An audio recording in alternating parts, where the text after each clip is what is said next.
A lot of trading strategies use a breakout. But a good breakout is essential to succeed. Problem: you have good and bad breakouts.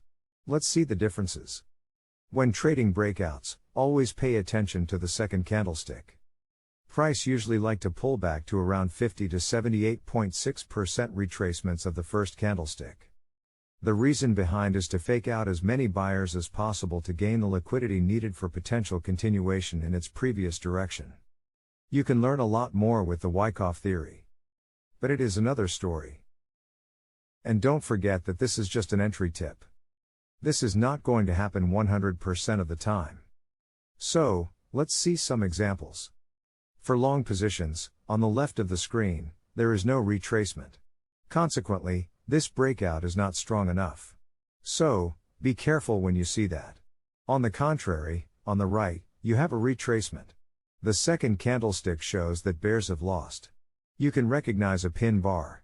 Things are good to continue the upward movement. That was for long positions. Now, for short positions, this is the opposite. I'll let you see that. Finally, do not forget that it is not a 100% exact rule. Always use other patterns or indicators to confirm. Thanks for watching.